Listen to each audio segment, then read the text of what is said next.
Hi, I'm Dr. Major Vimal Raj. I'm a consultant cardiothoracic radiologist heading the unit of cardiothoracic imaging in Narayana Hridyalaya, Bangalore. It gives me immense pleasure to be talking to you on CT findings in COVID-19 in this platform. If you are interested in learning more about chest or cardiac imaging, I would request you to subscribe to my YouTube channel where you can get plenty of free educational material on a regular basis. Today I'm going to be focusing on COVID-19 signs on CT. My objectives are to quickly summarize our journey so far when it comes to imaging of COVID-19. Then I'm going to be talking to you with regards to some interesting case scenarios which will make us understand, do we know all the answers yet when it comes to COVID-19 diagnosis, imaging, and follow-up. These are some of the seminal papers which came out in early 2020, which spoke about the classical CT appearances of COVID-19. There was a very good consensus amongst most of the publications coming from different parts of the world saying that CT was very good at picking up some of these signs and it was useful in diagnosing these patients. In spite of all these evidence coming out, there were clear guidelines from different societies in India and abroad which basically said CT imaging should be restricted in patients where the diagnostic dilemma exists or if you're looking for complications. And it was explicitly told that CT should not be used as a screening tool for COVID-19 because it can have false negative as well as false positive results. This is an image compilation which clearly demonstrates the different patterns of involvement that one can see in COVID-19. The most common pattern of involvement is that of a pure ground glass opacity where you can see across here that there is a haziness in the lung parenchyma with what is called as a prominent vessel sign, where a vessel leading to this area is very, very prominent.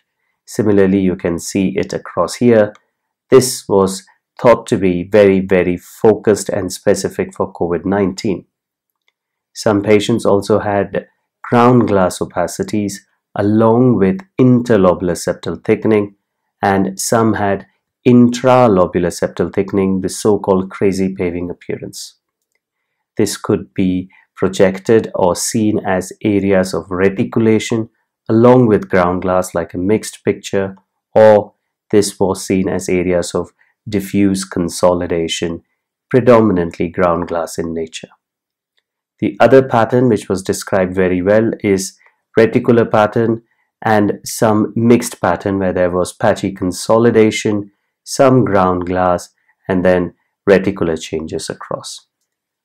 What was also very well known and very well described is the fact that the involvement was predominantly subpleural in nature and also lower lobe predominance was seen.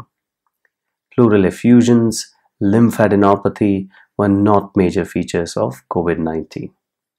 There were some good publications which showed us the different stages that the lung parenchymal abnormalities progressed from, which is pure ground glass opacities, to going on to consolidation by day 5 to day 7, and somewhere around day 11 you would to start seeing some areas of improvement compared to before, and then by day 15 the consolidation would shrink and more areas of reticulation would emerge. Some people would progress in this manner while some people may take a bit longer in progression, and it was felt that repeating Rtpcr till it becomes negative was not much of a use in clinical practice, and again routine follow-up with CT was not considered to be a good practice for evaluating these patients. A lot of publications also proved to us that if we are using CT imaging, it is good at staging the severity of the lung parenchymal involvement, whichever scoring method you use, whether you use the 40-point method or 25-point method. It was clear that the extensive involvement of lung parenchyma on CT was a good prognostic feature in terms of the disease progression in people and who would require intensive care therapy.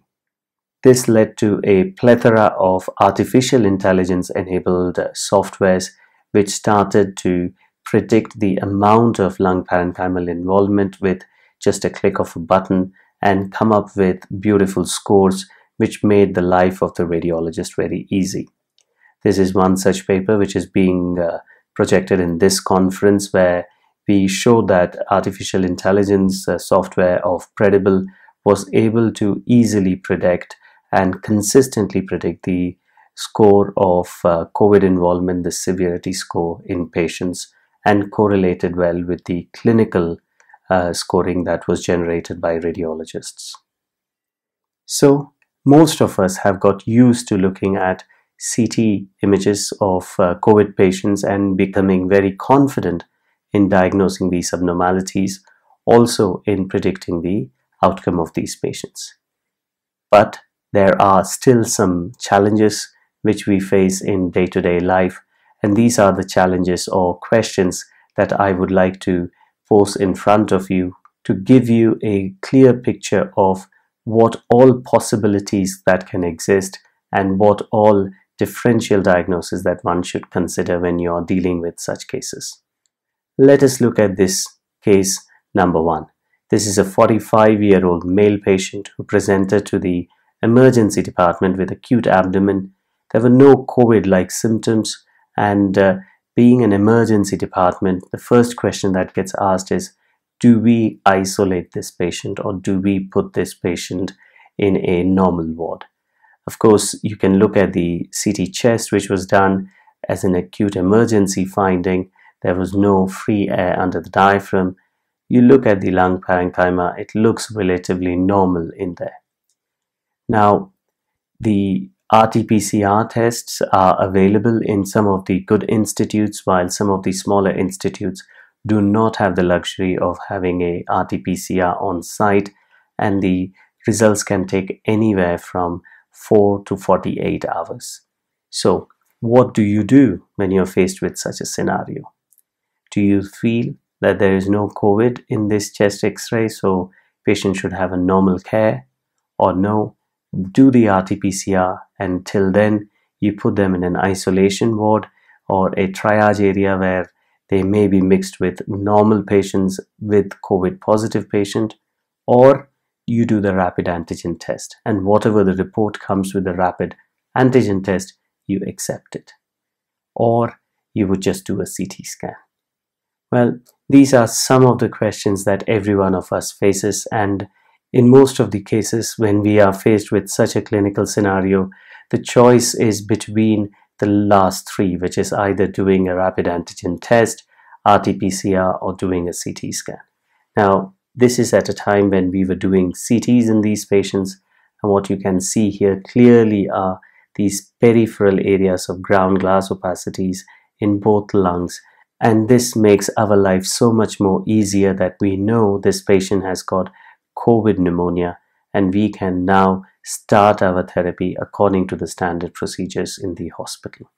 Let's look at a different case scenario. This is case number 2. This is a 65-year-old male who's come in with acute coronary syndrome. Again, no COVID symptoms.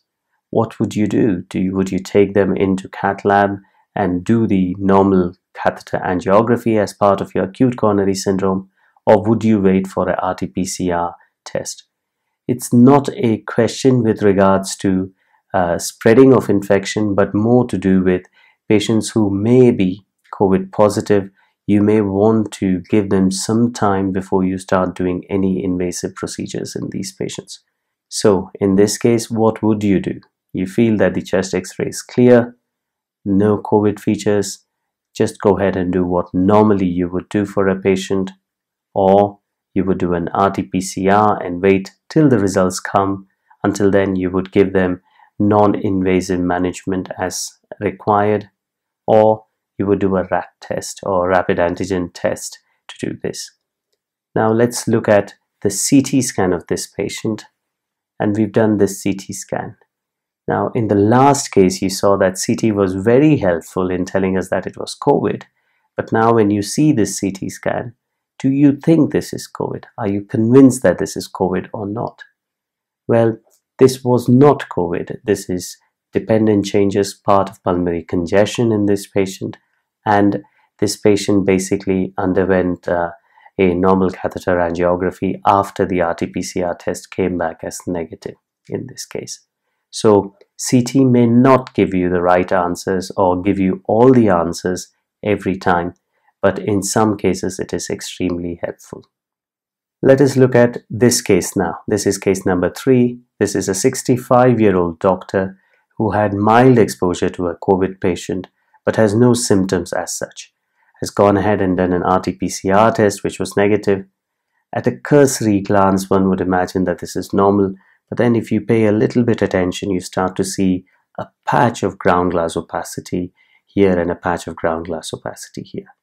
What I do find very useful is to change the window setting so you can clearly see these areas to a much better resolution in there. So what would you call this? Would you call it positive for COVID, or do you think this is non-specific in nature? And this doctor has got Rtpcr negative. Well, we asked the doctor to have another Rtpcr test with a gap of 3 to 4 days, which also came back negative. So then we kind of were not sure and we thought this is very non-specific. We just asked the doctor to be under observation. Unfortunately for the doctor, 4 weeks after the initial scan, the symptoms started to come, and this is what we found. Now you can see these large patchy areas of ground glass opacities, which were definitely not there. The area of involvement previously seems to be a different kind of involvement now. So was this too early in pickup, or is this a totally different infection in this doctor? We do not know. So again, CT is helping us in picking up these abnormalities, but sometimes you will see these abnormalities and not know what they mean for a particular patient. These were some of the questions which led to a lot of publications which started looking at the comparison of chest CT with that of Rtpcr. Some of these publications found CT was extremely good, while some of these publications found that Rtpcr was much superior than CT, and we should not be using CT as a screening tool in these patients. The clinical practices, of course, will vary from one center to the other, from one city to the other, and also will depend on what resources are available to individuals. Let us look at this specific case scenario number 4, where this is a patient who is admitted in the hospital for a cardiac surgery. He's had 2 Rtpcr negatives, which is part of our standard protocol prior to major cardiac surgeries. He has no symptoms, and we've done this screening chest CT prior to taking them for cardiac surgery. You can see this patch of ground glass opacity here, perhaps another patch across here, and another small patch across here. This was at day 1 of us basically doing the imaging. So at the peak time of pandemic, when things were not very clear, we repeated this scan at day 4. And again, you perhaps can see some patchy further areas of these ground glass opacities. Rtpcr continued to be negative for this patient. So we deferred the surgery for this patient, did not let him undergo the cardiac surgery, and about 10 days from the initial presentation, we repeated the scan, and now the scan has basically, all the lungs have now cleared off, and whatever patches we were seeing are no longer there. So was it a resolving COVID, or was it not at all COVID and related to patchy ground glass, non-specific opacities, is a question that we will never be able to answer. This is case number 5, a similar scenario, pre-op cardiac surgery, and you just see this tiny patch of ground glass opacity. This is at day 1, and you repeat the scan after 3 days, and it really hasn't changed. There were no other findings available, and again, Rtpcr, 2 of these were negative. Do you go ahead with surgery or not? And in this case, we decided for the patient to go ahead with surgery. this did not fit in with that of COVID, and patient underwent surgery successfully and did not have any complications. This is case number 6, another common issue that we come up with, patients presenting with acute pulmonary edema or acute coronary syndrome, and as an imager I get asked to look at the images and say, is there chance of COVID? Give us a CORAD score. Here you're seeing large bilateral pleural effusions and these large areas of ground glass opacities, which may well be congestive cardiac failure, pulmonary edema, but it is extremely impossible to say whether there is underlying COVID infection or not. So when you are facing such a situation where you're seeing extensive changes, look out for some particular patches which are seen towards the periphery of the lung. This was a patch which really caught my attention. While everything else is in the center of the lung, this patch was in the periphery of the lung. So I insisted on this patient having another Rtpcr, and we also did the antibody levels and they came back positive for COVID in this patient. So it is important to closely look for subtle changes, and CT can actually help you in this particular scenario. The next common question that one has to come across is, what is the likelihood of this patient recovering? When you look at acute presentation during the hospital stay, you look at the CT scan, can you predict whether this patient is going to get better or not? This is one such example. On day 7, this is what the chest CT looks like, and at day 45 post-discharge on a follow-up, you can see most of the lung parenchymal changes seem to have resolved in this patient. A different patient, and again, can you predict prognosis? At day 3, you look at the lung parenchymal involvement and you think, okay, this looks good. Patient gets our standard treatment, remdesivir and everything else, and gets discharged on day 9, but unfortunately gets readmitted on day 12, and all the areas you can see have worsened and some patchy areas of fibrosis have started to settle in. So some patients seem to actually do well and not end up having fibrosis, while some patients tend to get worse even after normal therapy has been given to these patients. And it is very difficult for us to predict this in a consistent manner. Another scenario that I am coming across very frequently is a patient comes in for another scan, for example, a coronary CT, and you start to see these areas. And the first question I get asked is, how old are these? And should we be tracking all his contacts? How do we go about it?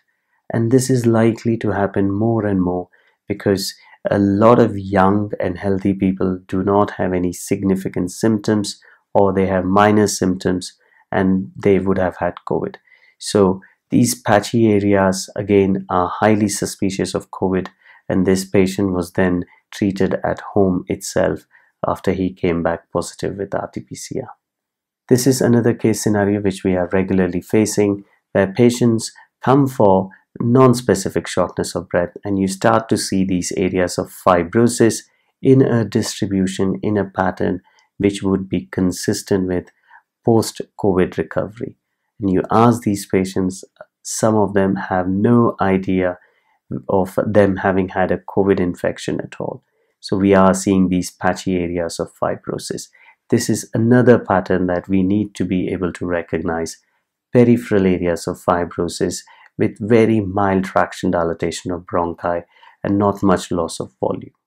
Pulmonary embolism is a well-recognized complication, and we have been imaging patients with CT pulmonary angiography whenever there is deterioration. The pulmonary emboli are often in a segmental or subsegmental level, but in our practice, the incidence of pulmonary embolism is very low because we are very aggressive in anticoagulating these patients.